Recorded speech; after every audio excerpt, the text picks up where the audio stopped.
Let me share my screen. Okay, so today I will tell you about my project, which is called fsynth, and what it is. What's this? It's a simple music synthesizer, which I use to learn Kotlin and to learn functional programming. It started as a really simple code to generate sine waves as an octave, just to play a couple of notes, because I just wanted to try out a certain idea I saw in one of the YouTube series.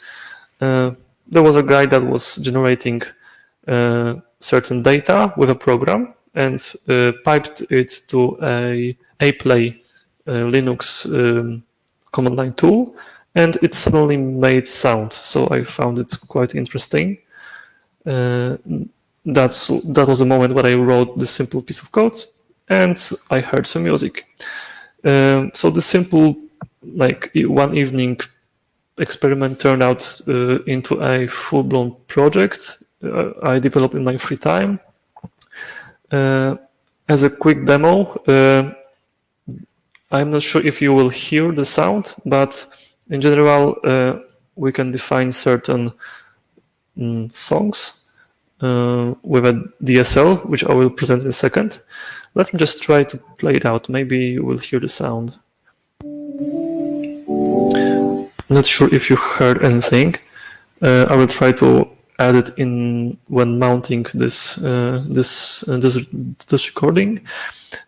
Anyway, what happens when I click play? The synthesis happens on the client side. So the runtime that is used is JavaScript. No backend calls are made. The waveform is generated as an array of float numbers, and then using some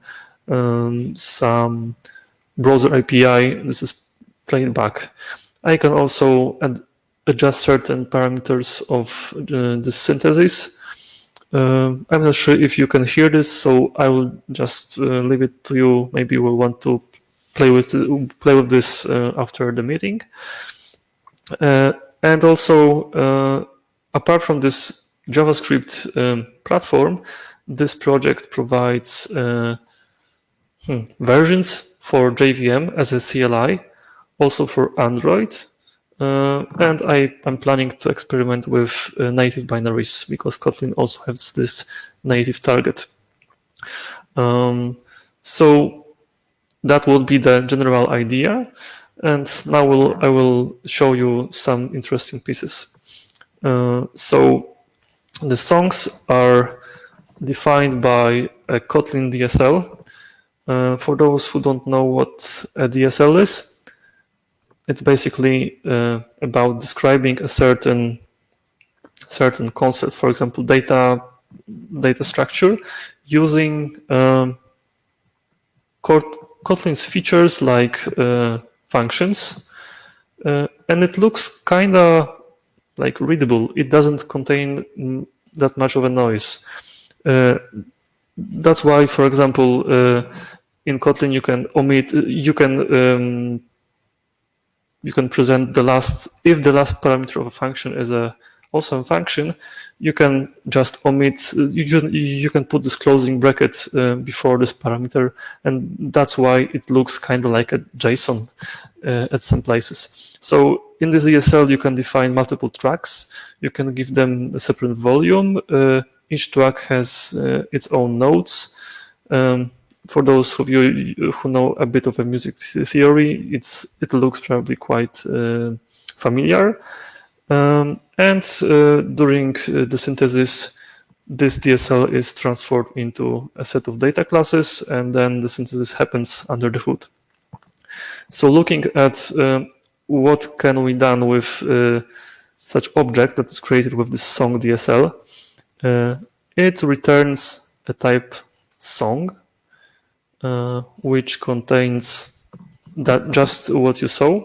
Let's go to the place where the actual synthesis happens. So for any song, you can just say, okay, I have the song, please give me a array of floats given some synthesis parameters.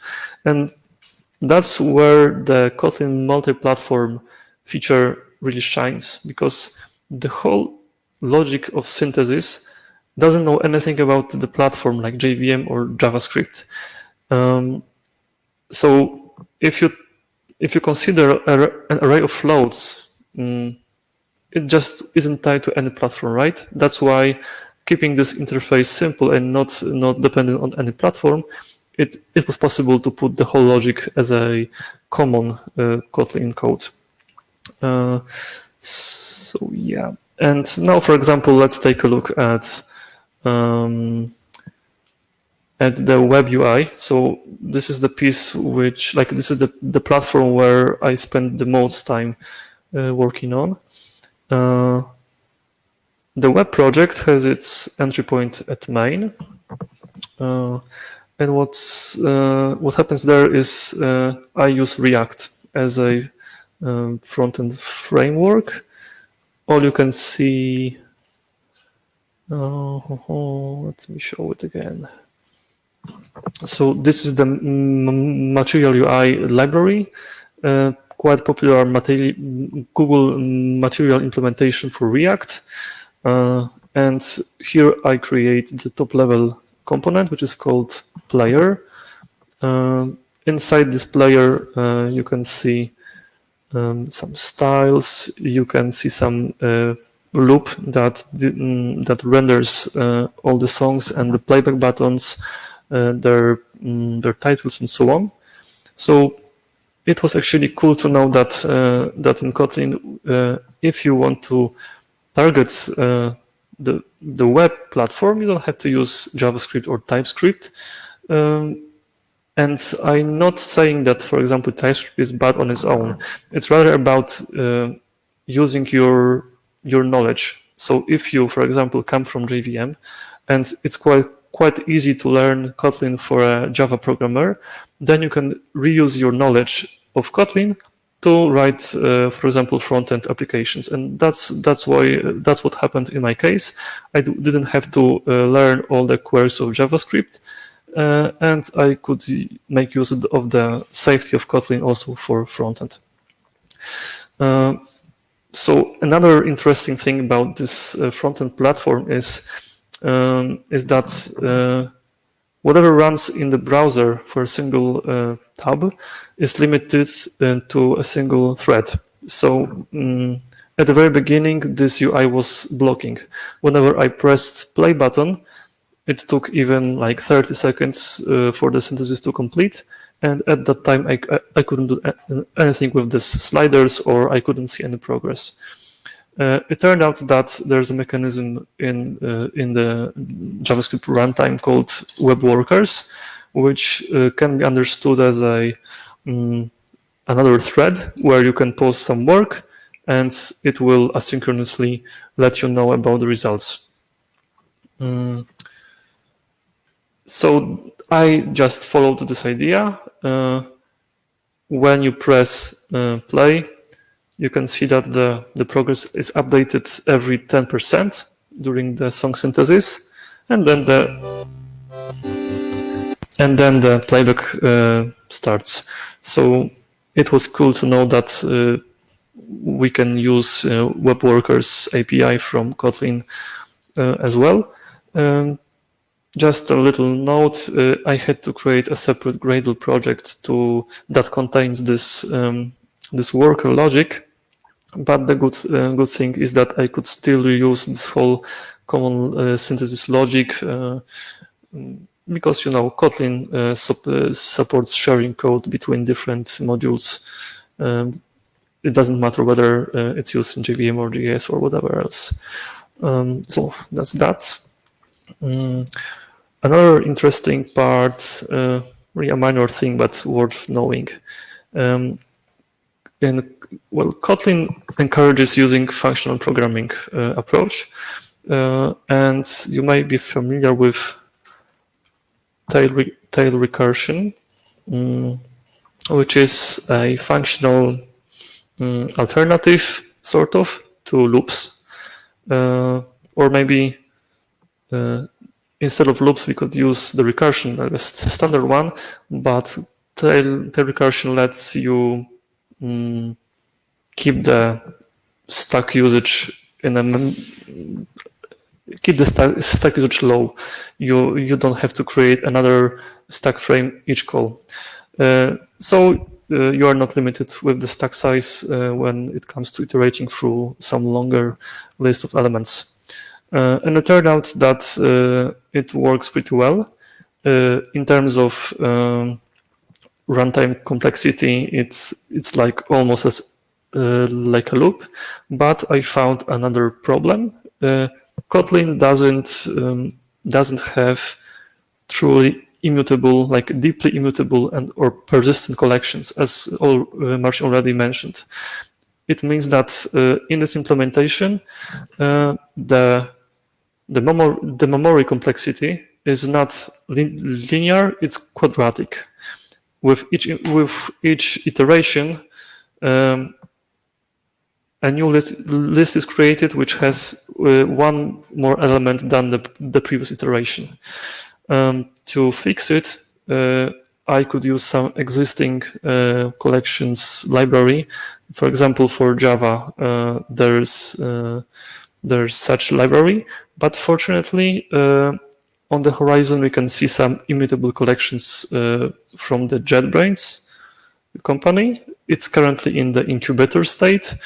I haven't yet experimented with this, but that's my plan for the nearest future. So hopefully once it's there, we can use like more functional approaches without this cost of extra memory complexity. Okay. That would be the most interesting parts from the front end.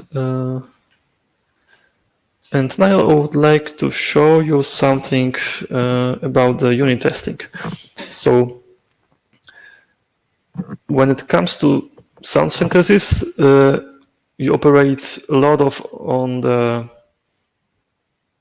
sound data, which is basically a function in the domain of time, and each value is a air pressure, basically, because it's sound. But in terms of like what happens on the computer, on x-axis you have the time or like the samples of this sound, and on y you have some value of the waveform, let's say between -1 and 1. And I found myself having some troubles when unit testing certain parts, because, for example, if we generate a waveform, I would like to check that this waveform looks as it should. So at the beginning, I was adding some, assertions. At point 0, you have this value. At point 0.01, you have that value. Plus, for each value, if we consider floats, you can have a certain amount of like jitter, like error. So you should actually assert that this value is something plus minus some minor value. And it was quite tedious and really hard to maintain. That's why I gave a shot to ASCII art, let's say. Let me find this part.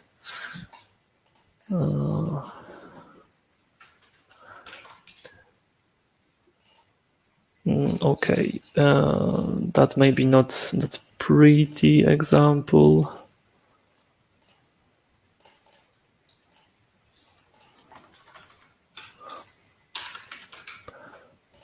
Okay, that will be much better. So instead of this one-by-one assertions, I created a simple library that allows to visualize what happens with the waveform. And by waveform, I mean basically any function that takes a value, a float value in this case, and returns also a single value. And on x-axis, you can see some markers and values assigned to them. And that's how the library creates like figures out the frequency, how often it should assert on a certain value.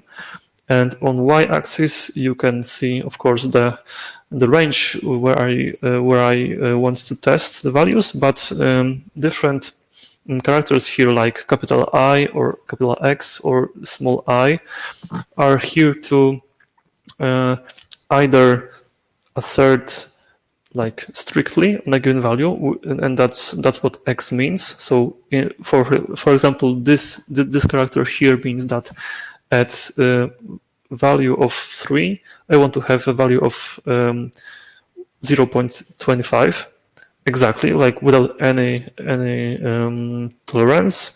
But for example, this capital I means that at this value 2.0, I want to have almost 1.4, but with some tolerance.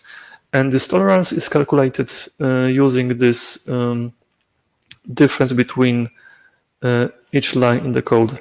So looking at this code, at this test, I cannot tell you exactly which is what is the tolerance, because it's sort of implied, but the goal of this test was to only ensure that the value of the function goes somehow along those lines. It didn't mean to precisely assert on the value.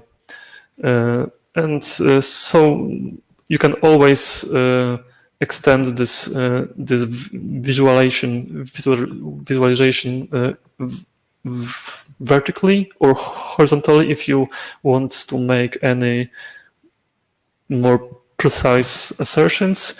However, for most of the cases I met during writing this project, like keeping this graph as small as shown here is enough, because it let me assert on what I was interested into. So this library has a single function. This is a really simple interface. Currently, it sits in a separate project, which is called plot assert. It's a separate repo. It's even published in some bin tray. However, if you think about using this in some, production, please don't, because it's not yet stable. I guess no one besides me used this, so I'm still waiting for some feedback, and I realized that this use case is really not that common, so I may not get the feedback soon. However, this tool is there, and if you find it useful for your use case, I will be more than happy to talk to you in the issues section if you have any comments, or if you find some bugs. I will be happy to apply them. Yes. Okay, so that will be it about plot assert.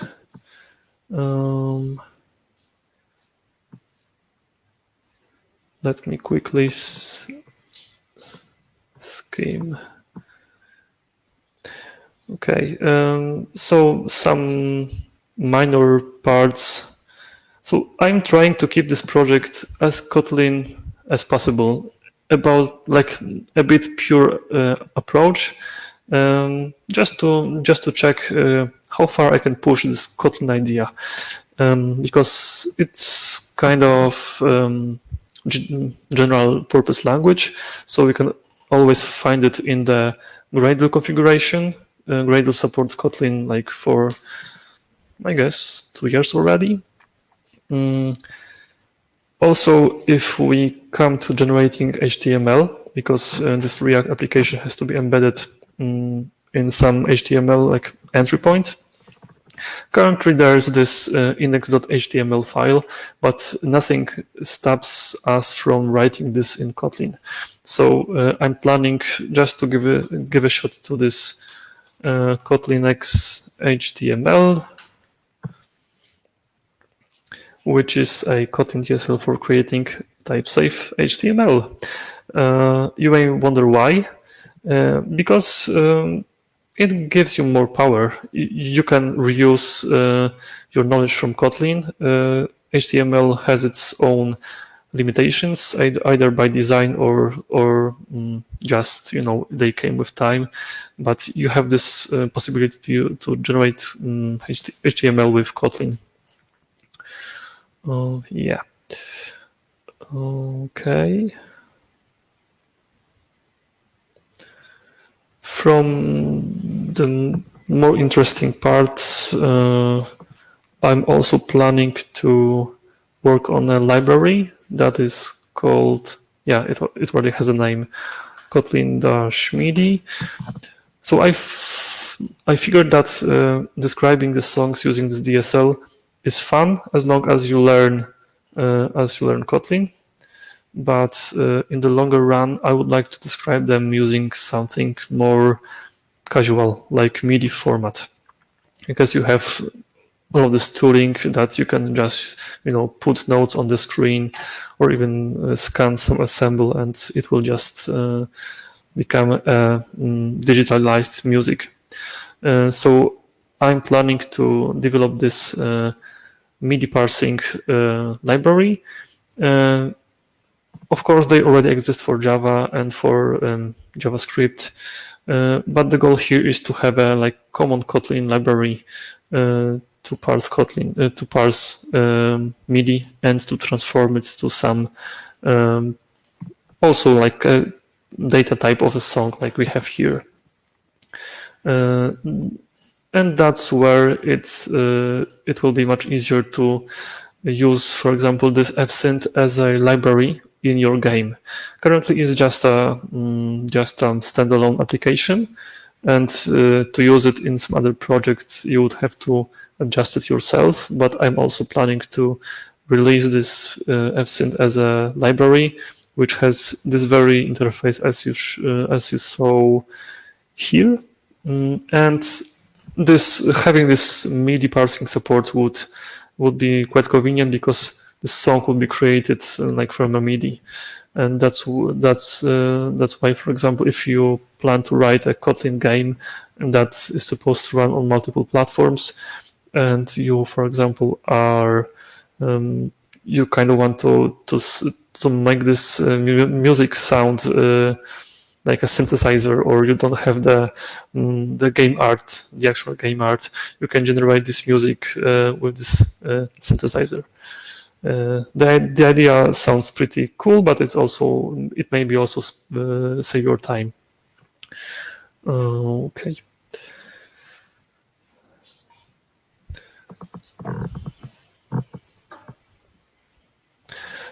So in the meantime, like I'm slowly coming to the end of my talk. In the meantime, I'm waiting for some. Okay, there are some comments that you could hear the music. That's cool. So if you have any questions, that would be the great moment to ask them in the comments. Also, in the meantime, I will just show you, for example, how you define a certain instruments. So the interface is quite simple. You specify the two functions. One of them is a definition how the waveform should look like depending on the frequency. And the second one is an envelope. Envelope is a concept that helps to model quite cheaply what happens if you press, for example, a key on a keyboard or a piano. First, there's this attack phase where the sound becomes louder, and then it becomes silent. So that's that. And for example, let's take a look at how you define organs. So simple organs are like modeled with a couple of sine waves. So okay, what was the sine wave? It's defined basically as a sine wave, but with some scaling in the x-axis, so that we can specify the frequency in a unit of 1 by second, like the SI schema. I don't know how to say it in English. Anyway, the output is what we need to define the organs. This is the sum. You can see the plus sign. This is sum of the sine waves scaled in both the time domain, so you can see the multiplications here, and in the value domain. And once you have this waveform, you can also define some like realistic envelope, and yeah, that's what you have here. And since I know that you heard it, I can also show you some interesting experiments. So if we limit the samples per second that is synthesized and that are played back, you can hear something interesting. It's the same. Okay, maybe this example wasn't that prominent. Let me try with the other song.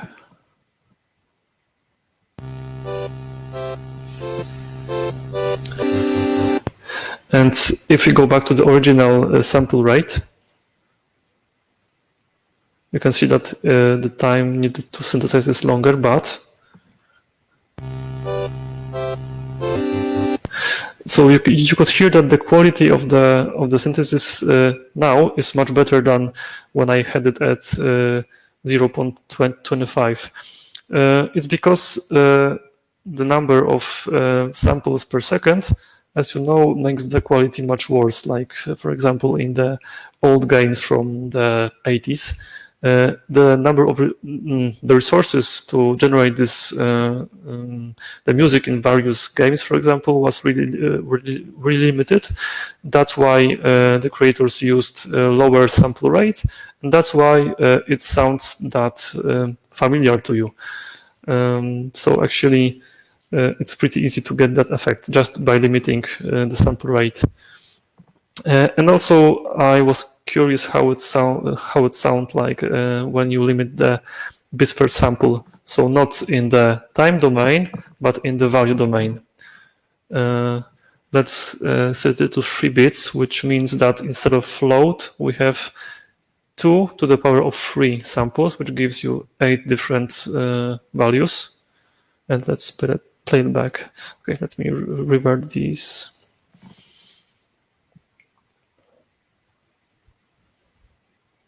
It takes a while. Oh, yeah, that hurt. So you can even see at this on this visualization that there are sort of the values are clamped to certain points, and if I make it like 1 bit, it means that the number of distinct values is 2. So I'm even afraid to click play now, but I will do it and pause quickly.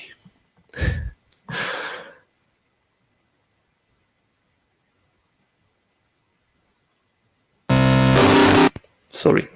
Yeah, so that's what happens. Okay.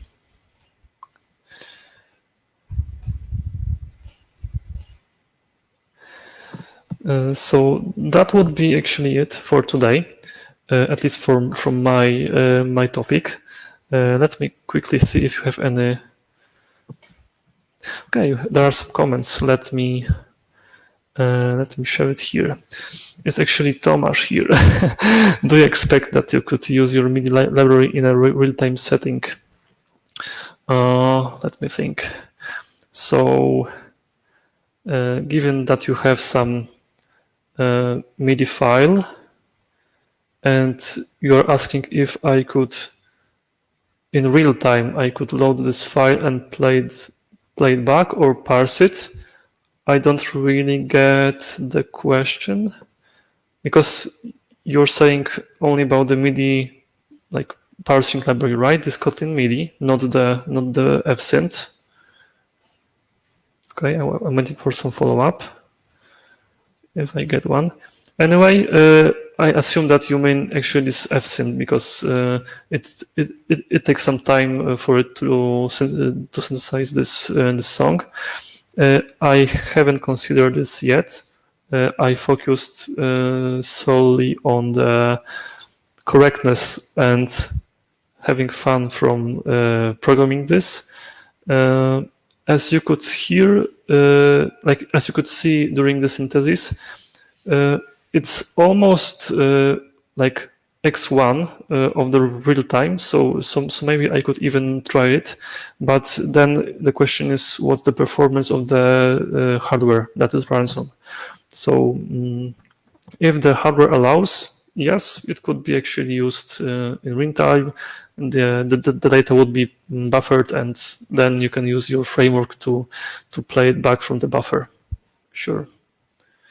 So once I publish this fsynth library as a standalone library, I will create some simple game like Tetris, and we'll try to use this fsynth in this context of this game, and we'll see how it works. Thanks for the question. Hopefully I answered this. Okay, let me wait one more minute, and in the meantime, I'm also waiting for some questions not related to the talks. Maybe I'm just curious how much people from Tri-City are watching us. That's an interesting phenomenon that someone decided to join, even if they don't live in Tri-City. Oh. Okay, there are some questions. I really don't like the front-end side. How was used Kotlin to build your app? So you mean that you don't like how it looks, or how was used Kotlin to build your app? Okay, regarding my skills about creating web apps, I had several episodes of using this professionally. As a hobby, mostly this project. So my knowledge about JavaScript is quite limited. But as I said, using Kotlin allowed me to reuse some knowledge of Kotlin and this type safety. So all I use, for example, from this part that performs the calculations, so the synthesis, it doesn't know anything about the JavaScript, and in the front end, this is this thin part of the of this UI. I already had some experience with the React, so it was quite intuitive. Okay, I don't like to write the front-end side. Oh, okay, yeah. So if you are like a backend developer, I realize that writing the front-end, it's kind of not the thing you want. But you can actually look at the code of React that I have here, and once you get the gist of how React works, you can actually try to use Kotlin with React in some semi-prod uses. Currently, Kotlin JS is stable. So if we look at the we look at the stability of different Kotlin components, of course, the Kotlin JVM is stable. It's like the primary platform. If we look at the Kotlin JS and the classic backend, not intermediate representation one, it's also stable. So sort of, it's maybe not the most popular way to implement it, like to implement web apps in the world, but it's there, it's stable. If you find a bug, you can report it to JetBrains, and from my experience, they are really responsive. Usually, I get some feedback within a week, so it's a great thing to experiment with. But keep in mind that the multi-platform project, so the common Kotlin, where I created this common synthesis logic, is not yet stable. It's currently alpha. It's here. It turned it became alpha not that long ago. It was experimental not that long ago, so use it with caution. However, I personally see a lot of potential in this piece of Kotlin, because it allows us to share, for example, the synthesis logic, maybe not that popular use case, but the validation logic or the data classes. It's it really shines. And currently, for example, in the project I work on in my company, we use some tools that generate TypeScript definitions from JavaScript from Java interfaces, which sort of creates some friction, because you have to cross some inter-technology boundaries, and it's not perfect. It sort of works, but given that Kotlin gives us some native, Kotlin native solutions to this problem, it would be really exciting to try this approach someday in production.